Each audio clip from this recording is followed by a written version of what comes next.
స్తోత్రం స్తోత్రం స్తోత్రం స్తోత్రం స్తోత్రం స్థుతులకు స్తోత్రాలకు కారణభూతులైన అయిపోతండి స్తోత్రాలు ప్రభావ దీనులము దౌర్భగ్యులమైన లేవారు ఏ చిత్తమైతే నన్ను ఒకసారి జ్ఞాపకం చేస్తాను పరిశుద్ధంగా ఆయన ఇవ్వనైనా ఫోన్ల నుంచి వరకు సజీవ రకాలుగా కాచి కాపాడు నేను ఇట్లా అందరితో నేను ప్రార్థించే భాగ్యం దయచేసినందుకు మీకు ఎన్నో వందనాలు తండ్రి నేను ఇదిగో పాటలు పాడుతుండగా మీరు తోడుగా ఉండండి ఆరాధనలో తోడై ఉండండి నేను వాక్యంలో తోడై ఉండండి నాన్న బిడ్డల మీరుండి నాయన ముందుండి ప్రభా ముందుకు నడిపించమని ప్రతి నడుపుకుంటున్నాను అయ్యా ఈ కార్యక్రమం అంతట్లో మీరు తోడుగా ఉండమని అందరినీ నన్ను దీవించి ఆశీర్వదించమని యేసయ్య నామాన్ని పెట్టి పెట్టుకుంటున్నాను తండ్రి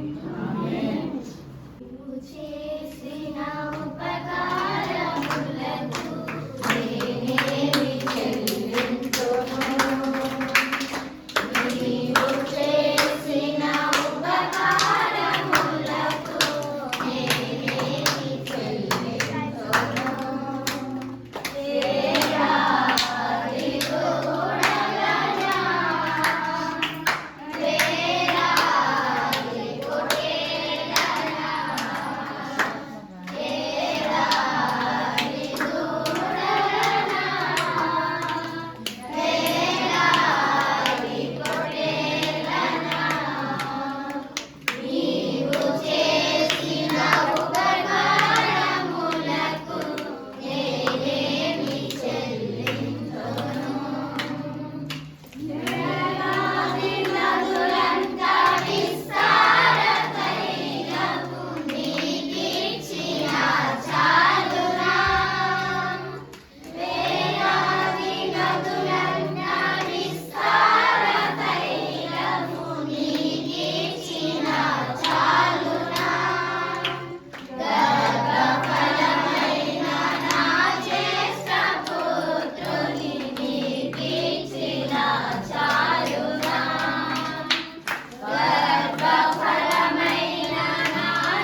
ప్రభువా మమ్మల్ని కనికరింపుము.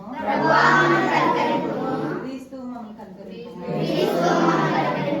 ప్రభువా మమ్మల్ని కనికరింపుము. అపోస్తలుడైన పౌలు గారి విశ్వాసము మన విశ్వాసంగా ఒప్పుకుందాము. భూమి ఆకాశము సృష్టించిన సర్వశక్తిగల తండ్రైన దేవుని నమ్ముచున్నాను. ఆయన కుమారుడైన మన ప్రభువైన యేసుక్రీస్తును నమ్ముచున్నాను. ఈయన పరిశుద్ధాత్మ గర్భమున ధరింపబడి కన్యక మరియకు పుట్టి పొంది పిలాతు అధికారము క్రింద శ్రమపడి సిలువేయబడి చనిపోయి సమాధి చేయబడి అదృష్ట లోకంలోకి దిగిననియు చనిపోయిన వారి నుండి మూడో దిక్కున లేచి పరలోకమునకెక్కి సర్వశక్తిగల తండ్రైన దేవుని కుడి చేతి వైపున కూర్చుని ఉన్నాడనియు సజీవులకును మృతులకును తీర్పు చేయుటకు అక్కడి నుండి వచ్చిననియు నమ్ముచున్నాను. పరిశుద్ధాత్మ నమ్ముచున్నాను. పరిశుద్ధ క్రైస్తవ సంఘమును పరిశుద్ధ సమాజమును పాపక్షమాపణయు శరీర పునరుద్ధానము నిత్య జీవమును నమ్ముచున్నాను. కీర్తన గ్రంథము 65వ అధ్యాయము 1 నుంచి 13 వరకు ఉత్తర పత్రికలు చదువుకుందాం. తీసరమంతా దేవా, సియోనులో మౌనంగా నుండుట నీకు స్తుతి చెల్లించుటే నీకు మొక్కుబడి చెల్లింపవలసి ఉన్నది. నా మీద మోపబడిన దోషములు భరింపజాలనివి. మా అతిక్రమముల నిమిత్తము నీవే ప్రాయశ్చిత్తము చేయదు.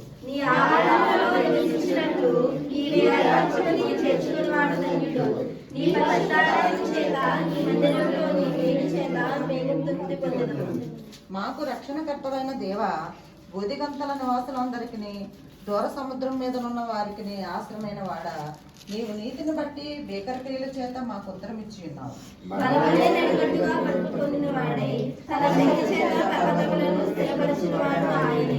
ఆయన సముద్రముల ఘోషను వాటి తరంగముల ఘోషమును అణుచువాడు, జనముల అల్లరిని చల్లార్చువాడు. ఉదయ సాయంత్రముల ఉత్పత్తులను నీవు సంతోషభరితముగా చేయుచున్నావు. నీవు భూమిని దర్శించి దాన్ని తడుపుచున్నావు, దానికి మహాదైశ్వర్యము కలుగజేసి ఉన్నావు. దేవుని నది నీళ్లతో నిండి ఉన్నది. నీవు భూమిని ఇట్లు సిద్ధపరిచిన తరువాత వారికి ధాన్యమును దయచేస్తున్నావు.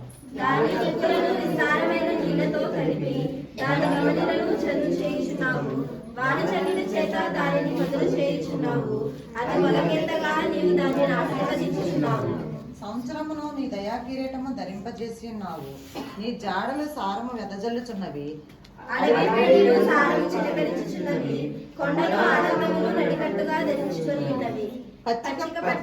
మందలను వస్త్రంలో ధరించుచున్నవి. లోయలు సస్యములతో కప్పబడి ఉన్నవి. అన్నీ సంతోషధ్వని చేయుచున్నవి. అన్నీ గానం చేయుచున్నవి. దేవుడి కొద్ది వాక్యాన్ని దీవించును గాక.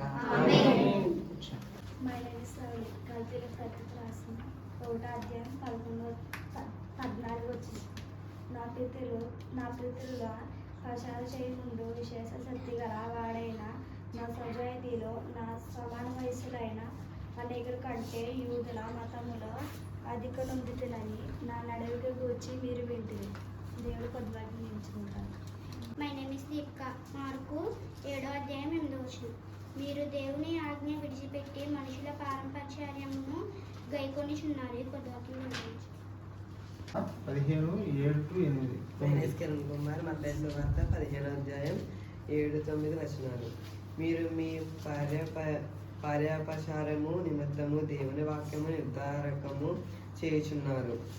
వేషధారులారా, ఈ ప్రజలు తమ పెదవులతో నన్ను కనపరచుదురు, కానీ వారి హృదయము నాకు దూరముగా ఉన్నది. మనుషులు కల్పించిన పద్ధతులు దైవోపదేశములను బోధించుచు వారు నన్ను వ్యర్థముగా ఆరాధించుచున్నారు అని యెషయా మిమ్ము గురించి ప్రకటించిన మాట సిరియోను అని వారితో చెప్పి ఈ కొద్ది వాక్యం దేవుడు దీవించున్నాడు.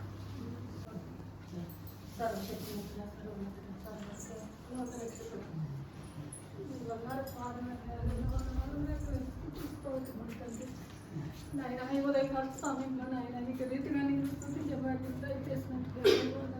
స్తోత్రములు తండ్రి. నీకేమిచ్చి నీ రుణం తీర్చగలం ప్రభు. నా తండ్రి తిరిగి నలిగిన హృదయాన్ని దయచేయండి. మండవారి ఉన్న మా హృదయాలు తెప్పించండి అయ్యా స్తోత్రం తండ్రి. నాయన ఎక్కడ ఇద్దరు ముగ్గురు కూడి నా నామం స్మరిస్తారు మధ్యన ఉంటానని సెలవిచ్చిన తండ్రి. ఇక్కడ ఇప్పుడు అనేక మంది కూడి ఉన్నాం నాయన తండ్రి. నీకు తెలుసు నాయన, నీకు తెలియదు లేదు తండ్రి. రహస్యాలు ఎరిగేవాడు నీకు మరుగైదు లేదు ప్రభా స్తోత్రములు తండ్రి. మా మనసులు మార్చండి నాయన, బండబారి ఉన్న మా హృదయాలు తెరిపించండి అయ్యా స్తోత్రములు తండ్రి. నాయన ఇక్కడ కూడి ఉన్న ప్రతి బిడ్డపై మీ ఆత్మతో మాట్లాడండి నాయన. ఆత్మలని వారు నా వారు కాదన్నా ప్రభా స్తోత్రములు స్తోత్రములు నా తండ్రి. నాయన ఈ దీనురాలు ప్రార్థన ఆలకించండి, అంగీకరించండి ప్రభా. నాయన నా తండ్రి రవి నాయన తన కుటుంబంలో ప్రభా నాయన నువ్వు చేసిన మేలు నాయన కంటికి కనపడు, హృదయానికి గోచరం కావు తండ్రి. నాయన బిడ్డ మమ్మల్ని పోషిస్తున్నాడని మేము నమ్ముతున్నాం నాయన. నమ్మటం మీ వద్ద అయితే సమస్తము సాధ్యమన్నాం తండ్రి. రోజు రహస్యాలు ఎరిగేవాడు నీకు మరుగైన లేదు ప్రభా స్తోత్రములు స్తోత్రములు తండ్రి. ఆ బిడ్డను తన భార్యను తన బిడ్డను ప్రభా ఇక్కడ కూడి ఉన్న ప్రతి ఒక్కరిని దీవించి ఆశీర్వదించమని అడుగుతున్నాను నాయన. నా తండ్రి నీ ఏమి జరుగుతుందో ప్రభు అంతా నీకు తెలుసు నాయన, నీకు తెలియదు కాదు తండ్రి. మేము ఎంతటి వాడము ఎప్పటి వాడము ఇంతలో చూసి అంతలో మాయమయ్యి ఆవిరి వంటి వారు నాయన. ఇది రుణాలు ప్రార్థన ఆలకించి అంగీకరించమని త్వరలో రానయ్యన్న చేస్తున్నాము బట్టి మీ క్రియలు పెట్టుకుంటున్నాను పరం తండ్రి.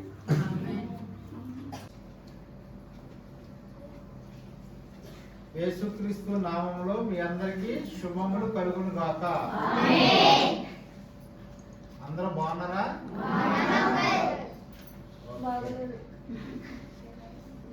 మరి విశ్వ గారు కీర్తన గ్రంథము 85 అధ్యాయం 65 అధ్యాయం చదివి ఆమె ఆరాధన కార్యక్రమాన్ని నడిపించారు. అదే విధంగా రవళి, దీపిక, కిరణ్ గలతీలు 1:14, మార్కు 7:8, మత్తయి సువార్త 15:7-9 వాక్యాలు చదివి వారు దేవునికి మహిమ కల్పించారు. మరియు జీసస్ క్రైస్ట్ అవర్ షెపర్డ్ అంటే యేసు క్రీస్తు మనకి కాపరి. గొర్రెల మందకు కాపరి ఎలాగో యజమాని ఎలాగో అలాగే మన మందకి ఆయన కాపరి. ఈ వాక్యాన్ని తెలుగులోను ఇంగ్లీష్లోను దీపక్కు సత్య చదివారు కాబట్టి మీ అందరికీ దేవుని నామములో శుభములు తెలియపరుచుతున్నాను. అయితే మనం ముఖ్యమైన అంశం ఉంది. ముఖ్యమైన అంశాలకు వెళ్ళేటప్పుడు మన ప్రారంభ ప్రార్థన మరి ఏం పేరు? వరలక్ష్మి గారు. వరలక్ష్మి గారు చదివారు. మరి ఇప్పుడు ప్రార్థన చేశారు కాబట్టి నేను కొన్ని విషయాలు మీతో పంచుకోవడానికి ఇష్టపడుతున్నాను. అందరూ కళ్ళు మూసుకొని ప్రార్థన చేసుకుని వాక్యంలోకి వెళ్దాం. మహాపరిశుద్ధుడా ఘనమైన దేవా నీకే వేలాది స్తుతులు స్తోత్రాలు తండ్రి. యేసయ్యా నిన్నే నమ్ముకుని ఉన్నాము, ఇక్కడ నిలబడి ఉన్నాము. మేము ఏం మాట్లాడాలో తెలియని స్థితిలో ఉన్నాము. పాటల ద్వారా ఆరాధన ద్వారా మేము నిన్ను స్తుతిపరుచుకుని ఉన్నాము తండ్రి. మరి ఇక్కడ నిలబడి ఉండగా మేము ఏం మాట్లాడాలో తెలియదు కాబట్టి నీ ఆత్మ మాపై కుమ్మరించి మీ ద్వారా వారికి వాక్యాన్ని బోధించే విధానంగా చేయండి. ఎటువంటి సాతాను శోధన కానీ ఎటువంటి కీళ్ళు కరెంటు పోవటం కానీ ఏమి లేకపోకుండా చేయమని యేసయ్య నామమున బట్టి పెట్టుకుంటున్నాను తండ్రి.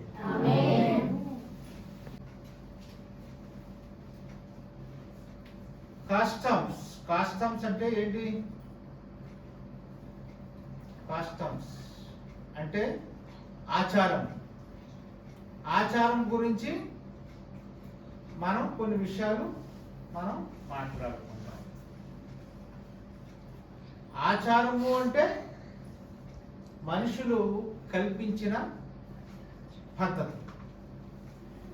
మనం అటువంటి పద్ధతుల్ని అవలంబిస్తున్నామా? ఇక్కడ లేదు.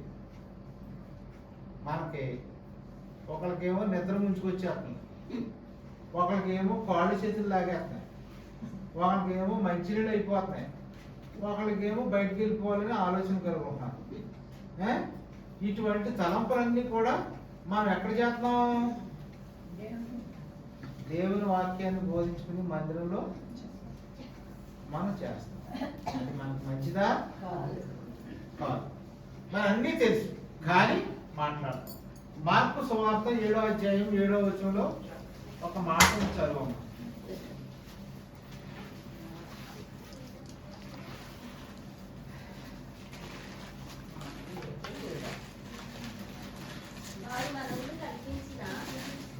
వారు మానవులు కల్పించిన పద్ధతులు దేవోపదేశములని బోధించుచు దాన్ని వ్యర్థముగా ఆరాధించుదురు. వ్యర్థముగా చూసారా ఎలా ఉంటారంట? వ్యర్థముగా. వ్యర్థము అంటే పనికిరాని. మన ఆరాధన, మనం చేసే పని ఇవన్నీ కూడా దేవుని సన్నిధికి వెళ్ళవు. అలాగే ఆ కాలంలో కూడా ఎలా ఉండేవారంట? యూదులు ఈ ఆచారాన్ని కలిగి ఉండేవారు. అలాగే సౌలు కూడా పౌలుగా మార్చడానికి ముందు కూడా అలాగే ఏది ఇష్టమైన ఆచారం, ఎందుకంటే అతను రాజు కదా, ఆయన ఇష్టం వచ్చిన ఆచారాన్ని పెట్టి అందరిని కొట్టడం, చెట్టడం, అలాగా ఇలాగ ఇష్టం వచ్చినట్టు ఆచారాల్లో దేవుని యొక్క వాక్యాన్ని అనుసరించుకోకుండా ఇష్టం వచ్చినట్టు ఉండటం. ఆ తర్వాత అతను పౌలుగా మార్చబడ్డ తర్వాత కూడా ఆయన కొన్ని ఆచారాలు, కట్టుబాట్లు, బోధనలు గురించి అతను కూడా స్పష్టంగా మనకి వివరించాడు. ఏమని వివరించాడు? ఈ ఆచారం అనే ఆచారాన్ని మనం వదిలిపెట్టి దేవుని యొక్క రాకడ సమీపంలో మనం ఉన్నాం కాబట్టి ఆయనకు అనుగుణంగా నడుచుకునే విధానంగా ఆయన బైబిల్లో వాక్యాలు రాయటం అయింది. అందుకే ఇక్కడ ఆ పిల్లల చేత నేను చదివించింది ఏది? యేసుక్రీస్తు మనకు మంచి కాపరి. ఆ యొక్క కాపరి మన కోసం వచ్చాడు. ఎందుకు వచ్చాడు? మనం పాపులుగా ఉన్నాం కాబట్టి ఆయన మన కోసం భూలోకానికి వచ్చాడు. ఆయన నడవడికని ఎలా నడవాలి అన్నది మనకి నేర్పాలి. అటువంటి నేర్పరితనాన్ని మనం కలిగి ఉండాలి. అటువంటి నేర్పరితనాన్ని మనం కలిగి ఉన్నామా? లేదు. ఎలా ఉంటున్నాం? మన ఇష్టం వచ్చినట్టు మనం గొర్రెలు వ్యవసాయదారుడు ఉన్నాడు. ఒక వ్యవసాయదారుడు ఉన్నాడు. వ్యవసాయదారుల్లో పంట పండాలి. పంట పండాలంటే ఏం చేస్తాడు? నాగలతో దున్నుతాడు. దున్నిన తర్వాత మొక్కలు పెడతాడు. విత్తనాలు పెట్టి మొక్కలు మురిపించాడు. ఆ మొక్కలు, విత్తనాలు ఇవన్నీ మొలవాలంటే ముందు ఏం చేయాలి? గొర్రెల్ని ఆ రాత్రి ఆ మందని ఆ చేలో ఉంచాలి. ఆ చేలో ఉన్నప్పుడు ఏం చేస్తాయి? కాపరి ఏం చెప్తాడో ఆ కాపరి చెప్పినట్టుగానే వాళ్ళు ఆ మందంతా కూడా అక్కడే ఉంటుంది. కానీ అటు ఇటు చెదిరిపోకుండా ఏం చేస్తాయి? ఆ రాత్రంతా కూడా దాంట్లో అక్కడ ఏదైనా ఉంటే తింటామో, లేదంటే ఏమి లేకపోతే నెవరు వేసుకుంటూ ఉంటామో. ఏది అక్కడ విత్తనాన్ని విత్తుతాడు. అక్కడ అది ఎప్పుడైతే విత్తనాన్ని ఇప్పిందో, ఇప్పినప్పుడు అప్పుడు ఏమవుతుంది? అక్కడ బలాన్ని చేకూరుతుంది. అప్పుడు వాడు ఏం చేస్తాడు? నీరు పట్టి దాన్ని అంతా కూడా దమ్ము చేసి శుభ్రంగా అప్పుడు విత్తనాన్ని నాటుతాడు. మీరు ఎప్పుడైనా గమనించారా? మీరు పొలాలు వెళ్ళినప్పుడు పొలాల్లో రైతు ఫస్ట్ ఏం చేస్తారు? ఫస్ట్ గొర్రెల్ని తీసుకొస్తాడు. కంఫర్ట్గా ఉన్న ప్లేసులు ఏంటంటే కొండ ఏరియా ప్రాంతాలు అయ్యేవి ఉంటాయి చూసావా, అలాంటి. మనలాంటి మట్టి నేలలో అయితే వాటితో పెద్ద పని ఉండదు, తక్కువ. అయినా కూడా ఇప్పుడు ఎక్కువగా మందనే తీసుకొస్తున్నారు. మందం తీసుకొచ్చి మంద చేత వ్యవసాయానికి బలాన్ని చేకూర్చేలాగా చేయించి తర్వాత దానికి సమృద్ధిగా వాటర్ పెట్టి అప్పుడు దాన్ని దున్నిస్తున్నాడు. దున్నించిన తర్వాత అప్పుడు నారుని తీసుకెళ్ళి నారుని నాటుతున్నాడు. అప్పుడు బలం ఏపుగా పెరిగి మొలకలు చేస్తాయి. అదే మనం ఆహారంగా మనం తింటున్నాం. అటువంటి కాపరి గొర్రెలని ఏ విధంగా అవుతే రైతుకి పంటనివ్వటానికి ఆయన వంతు సహకారాన్ని ఏ విధంగా అయితే అందించాడో అటువంటి సహకారాన్ని మనకి మన కాపరి అంటే మన కాపరి అంటే ఎవరు? యేసుక్రీస్తు. మనం ఫ్లాగ్ మంద, గొర్రెల మందమ్మ. మనల్ని కూడా తీర్చిదిద్ది అందరూ ఒక యూనిటీగా ఉండాలి. యూనిటీగా ఉండి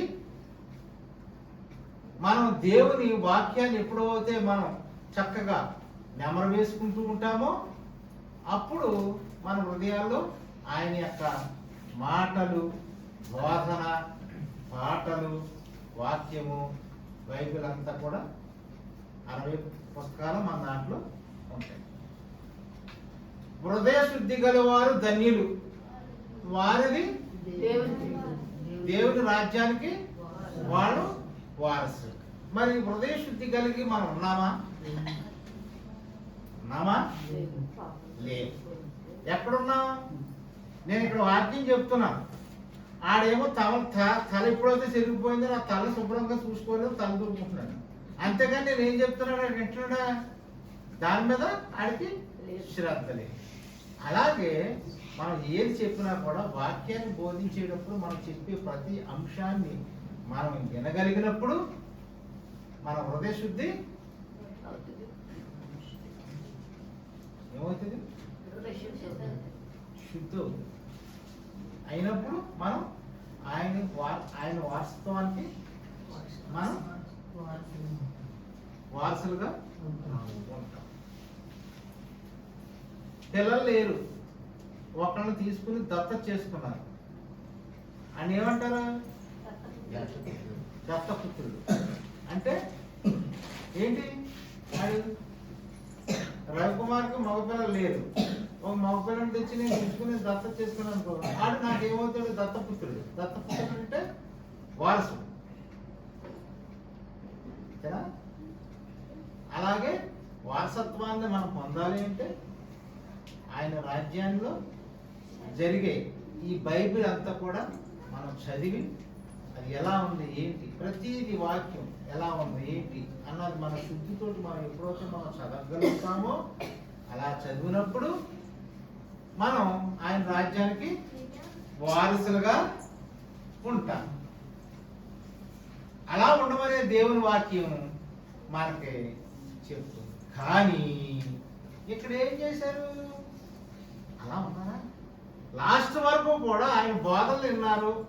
ఆయన తెచ్చిన 2 చేపలు 5 రొట్టెల్ని సమృద్ధిగా తిన్నారు. గచ్చమైన తోటలోకి వెళ్ళి నేను ప్రార్థన చేసుకుంటానురా, నా శిష్యులుగా మీరు 12 మంది ఉన్నారు, మీరు 12 మంది ఇక్కడ నిలబడి మీరు ప్రార్థన చేయండి, యూనిటీగా మీరు ప్రార్థన చేయండి, నేను లోపల ఉంటాను, నాకు సమయం ఆసన్నమైనది, మిమ్మల్ని అందరినీ శుద్ధులు చేయడానికి నాకు సమయం ఆసన్నమైనది, ప్రార్థన చేయండి అంటే ఎవరన్నా ప్రార్థన చేశారా? ఏమైపోయారు? నిద్రపోయారు. తర్వాత రాజభట్లు వచ్చినప్పుడు పారిపోయారు. 12 మంది శిష్యులు కూడా పారిపోయారు. కానీ అది సమయం అంతే, అంతవరకే ఉంది అక్కడ. కానీ వాళ్ళు అక్కడ నిలబడితే, వాళ్ళు అక్కడ ప్రార్థన చేస్తూ ఉంటే ఏం జరుగునో తెలియదు. వాళ్ళు పారిపోయారు, దేవుడు సిలువకి అప్పగించాడు. అప్పుడు ఆయన రక్తాన్ని మనకి కుమ్మరించి మన పాపాలని కడిగాడు. అటువంటి పాపాలు కడిగి మనం పవిత్రులుగా ఈ భూలోకంలో ఆయన రూపాన్ని దాల్చుకుని మనం ఉన్నాం కాబట్టి మనం ఎలా ఉండాలి? పవిత్రతగా ఉండాలి. కానీ ఆచారాన్ని అనుసరించకూడదు. ఆచారము మనం పెట్టుకున్న ఆచారమే. బయటికి వెళ్ళాలంటే ఒక మనిషి ఎదురు రావాలి. పిల్లి వస్తుందని అయ్యి బాబాయ్ పిల్లి వస్తుంది, ఏం జరుగుతుందో వెళ్దాం. ఇవన్నీ అనమాట, ఇవన్నీ కూడా ఆచారాలు. ఇవన్నీ కూడా మనం ఎప్పుడైతే వదులుకుని దేవునిలో మనం నిలబడగలిగినప్పుడు ఏంటి, ఆయన రాజ్యానికి వారసత్వాన్ని పొందుతాము, మనం పవిత్రులుగా నిలబడతాము. అటువంటి పవిత్రత మనకి కలిగి ఉండాలి. నాకు కాలు లాగేస్తుంది, ఇంకా చెప్పడానికి లేదు, చెప్పండి. Dear family in Christ, after last month our best wishes through this worship. How are you? How is your family members? How is your job? Every day we are all continue praying for you. From children's and widows worship, we heard to great message about Jesus Christ our shepherd. There is a brother and a sister. God's messages from the development of the ministry. It is a blessing to our children's and our widows. That brother and that sister are in those stories, so that we can know God better in the coming workshops. అంటే రాబోయే next month కాడి నుంచి వాళ్ళు ఒక brother ఒక sister కలిసి మనకి బైబిల్కి సంబంధించిన పాత నిబంధన గ్రంథాల నుంచి కొత్త నిబంధన గ్రంథాల నుంచి 60 పాఠాలు మనకు పంపించడం జరిగింది. అవి ఎలా ఉంటాయంటే కథల రూపంలో ఇచ్చారు మనకి. కథల్లో ఒకటేమో కలర్ ఉంటుంది, ఒకటేమో బ్లాక్ అండ్ వైట్ ఉంటుంది. బ్లాక్ అండ్ వైట్ ఆయన ఏం చెప్పాడంటే, బ్లాక్ అండ్ వైట్ తీసి మీరు కథని వాళ్ళకి వివరిస్తూ వాళ్ళ పిల్లల చేత చదివించండి అని చెప్పడం జరిగింది. అది నెక్స్ట్ మంత్ కాడి నుంచి మనం ఆ కార్యక్రమం చేస్తాం. అయితే నా ప్రణాళిక ఏంటంటే పిల్లల చేత కూడా ఏ కలర్లో అయితే మనకు బొమ్మ ఉందో ఆ కలర్లో బొమ్మలు వాళ్ళ చేత దుర్దించడానికి నేను ఇస్తాను. అవి నెక్స్ట్ మంత్ మళ్ళీ మీరు దుర్దించుకుని పట్టుకుని రావాలి. అలాగా మీరు చేసినప్పుడు మంచిగా ఎవరైతే దుద్దుతారో మీరే దుద్దాలి. అంతేగాని మీ ఇంటికి వెళ్ళిపోయిన తర్వాత మీ అక్కల గారి చేత కానీ లేకపోతే మీ అమ్మ చేత కానీ మీ నాన్న చేత కానీ ఆడ చేత దుద్దిచ్చారనుకో మీకు మార్కులు పడవు. నేను ఇవ్వబోయే గిఫ్ట్ మీకు దొరకదు, నేను చెప్తున్నాను. ఆ విధంగా మీరు చేసి చెందండి. నెక్స్ట్ మంత్ నుంచి మనం జరుగుతుంది. లేదనుకుంటే ఇంకా టైం బట్టి ఇలాగుంటే ఆ తర్వాత నెలలో నేను చేస్తాం, చెప్తాను. దేవుడు ఈ కొద్ది వాక్యాన్ని దీవించిన స్తోత్రం స్తోత్రం స్తోత్రం స్తోత్రం స్తుతులకు స్తోత్రాలకు కారణముద్రగా నేను తండ్రి నీకు వేలాది స్తోత్రాలు ప్రభా. నాయన దీనులము దౌర్భాగ్యులము నాయన, ఇంతవరకు నా ప్రభా స్తోత్రం నాయన, పాటలతోటి ఆరాధనతోటి వాక్యంతో నడిపించినందుకు మీకు ఎన్నో వందనాలు తండ్రి. నాయన ఇదిగో నేను బిడ్డ చెప్పి వాక్యంలో మీరు తోడైనందుకు మీకు ఎన్నో నాయన స్తోత్రాలు నాయన, స్తోత్రం తండ్రి. నువ్వు గొప్ప కాపురివి నాయన, స్తోత్రం నాయన. పరిశుద్ధుల మీ నడవడకుల్లో నాయన మేము అందరం నడుచుకునే వాక్యాన్ని మాకు దయచేయమని అడుగుతున్నాను నాయన. తప్పిపోయిన గొడవలే కాకుండా ప్రభా తండ్రి మిమ్మల్ని అనుసరించి నడుచుకునే వాక్యాన్ని మాకు అందరికీ దయచేయమని బ్రతుకు నడుకుంటున్నాను అయ్యా, స్తోత్రం నాయన. కూడి ఉన్న ప్రతి ఒక్క బిడ్డలను దీవించండి, ఆశీర్వదించండి ప్రభా. బిడ్డలపై మీరు చలని హస్తాన్ని ఉంచమని బ్రతుకు నడుకుంటున్నాను అయ్యా. కుటుంబంలో ఉన్న సమస్యలు తొలగించండి, అవసరతలను తీర్చండి నాయన. ఆరోగ్య బలం శక్తితో నింపమని బ్రతుకు నడుకుంటున్నానయ్యా. ఏ బిడ్డకి ఏ అవసరతను తీర్చినైనా, ఏ బలహీనతతో ఉన్నారో నాయన ప్రతి ఒక్క బలహీనత నుంచి నీ కలవరి రక్తం కడిగి శుద్ధి చేయండి తండ్రి, స్తోత్రం నాయన. బిడ్డలకు సహాయం చేస్తున్న బిడ్డలను దీవించండి, ఆశీర్వదించండి నాయన. బిడ్డ పట్టించాలని హస్తాన్ని ఉంచండి నాయన. నా ప్రభు ఉద్యోగాలు ఇచ్చిన బిడ్డలకు తోడై ఉండండి ప్రభా. ఉద్యోగం లేనట్టు బిడ్డలకు ఉద్యోగాలు దయచేయండి ఆయన, స్తోత్రం నాయన. కుటుంబాలను దీవించి ఆశీర్వదించండి ప్రభా, స్తోత్రం నాయన. నాయన బిడ్డల ఆహారంలో బిడ్డలకు తోడై ఉన్నారు ప్రభా. ఈ బిడ్డలందరికీ సహాయం చేస్తున్న బిడ్డలందరినీ దీవించి ఆశీర్వదించమని అనుకుంటున్నాను నాయన. కూడి ఉన్న ప్రతి ఒక్క బిడ్డని దీవించండి నాయన. ఇదిగో నాయన బుధవారం నుంచి బిడ్డలకు స్కూల్స్ నాయన, బిడ్డలకు క్షేమం వెళ్ళి క్షేమం రావడానికి బిడ్డలకి దయచేయి. బిడ్డలందరికీ చక్కటి జ్ఞానాన్ని దయచేయి నాయన, స్తోత్రం నాయన. అల్లరితో కూడిన ఆట పాటల వల్ల కాకుండా నాయన మీ యందు భయభక్తులు బిడ్డలుగా ఉంచి మనం బ్రతులాడుకుంటున్నాను నాయన. నాయన లోకంలో పరిస్థితులు ఏం బాగాలేవు ప్రభా. నా ప్రభు బిడ్డలందరి పట్ల చల్లని చూపు నుంచి మనం బ్రతలాడుకుంటున్నాం నాయన. పెద్దవారి పట్ల మీ నాయన మీ హస్తాన్ని ఉంచండి, ఆరోగ్యాలు దయచేయండి నాయన. దినదినము నాయన మిమ్మల్ని స్తుతించుకుని ఆరాధించుకుని ప్రార్థించుకునే భాగ్యాన్ని బిడ్డలందరికీ దయచేయమని నా భర్త పట్ల ఉండండి. బిడ్డకు ఆరోగ్యాన్ని దయచేయనైనా నిలబడి నాయన నీ వాక్యాన్ని చెప్పుచుండగా నాయన అటు నిప్పుని తీసివేయమని బ్రతలాడుకుంటున్నాను ప్రభా. కాలంలో బలాన్ని ఇవ్వండి, శక్తిని ఇవ్వండి తండ్రి. స్తోత్రం నాయన. నీ వాక్యాన్ని ఇంకా చెప్పి ముందు నడిచే భాగ్యాన్ని బిడ్డకు దయచేయమని ఈ కొద్ది ప్రార్థన నీ పాదాల చెంతకు చేర్చుకోమని యేసయ్య నామాన్ని కట్టి వేడుకుంటున్నాను తండ్రి. పరలోకమందున్న మా తండ్రి, నీ నామము పరిశుద్ధపరచబడుగాక. నీ రాజ్యము వచ్చుగాక. నీ చిత్తము పరలోకమందు నెరవేరుగాక. మన నామమున ప్రవేశించి మరణాలను చేసుకొని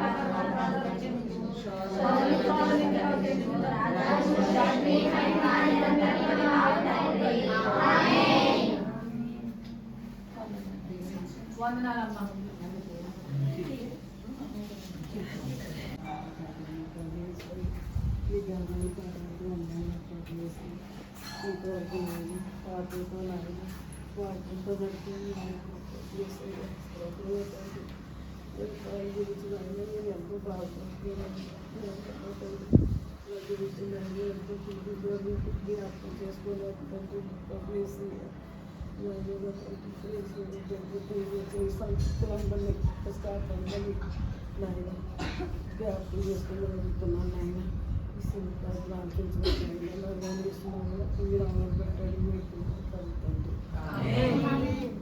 మహాపరిశుద్ధుడా మహోన్నతుడా మహాగణుడానికి వందనాలు ప్రభా. నాయన మధ్యాహ్నం స్వామి వరకు దేవానికి వందనాలు ప్రభా. అని సమయం వరకు కాచి కాపాడ ప్రభా నీ స్తోత్రములు నాయన. పాటల్లోనూ వాక్యంలోనూ నా ప్రభా అన్ని విధాలుగా తోడు నీడగన్న వయ్యా నీ స్తోత్రముల తండ్రి. అవి మధ్యాహ్న సమయంలో ఆహారం తీసుకుండగా ప్రతి బిడ్డకి నాయన బలాన్ని శక్తిని దయచేయమని అడుగుతున్నాను ప్రభా. నాయన మాకు ఆదరణ కలిగించిన రవాణీ కుటుంబానికి ఒకసారి జ్ఞాపకం చేసుకోమన్నా తండ్రి. అన్న నా ప్రభా కాలు నేను ఎంతగానో లాగుతుందని నా ప్రభా అంటున్నాడు ప్రభా నీ స్తోత్రములైనా. హృదయ రహస్యమైన దేవుడు నేను నీ స్తోత్రములైనా. కాలును ముట్టండి, స్వస్థపరచండి. అనేకున్న ప్రతి బలహీనతను తీసుకుని అడుగుతున్నాను ప్రభు. ఆ కుటుంబాన్ని చేతులుగా అప్పగిస్తున్నాను తండ్రి. తిరిచున్న బిడ్డలకి బలాన్ని శక్తిని దయచేయమన్నా ప్రభు. నేను చిన్న ప్రార్థన ఆలకించి అంగీకరించుకున్నాను. త్వరలో రానంటే యేసు పరిశుద్ధ నామాన్ని బట్టి అడిగి వేడుకొచ్చిన పరమ తండ్రి.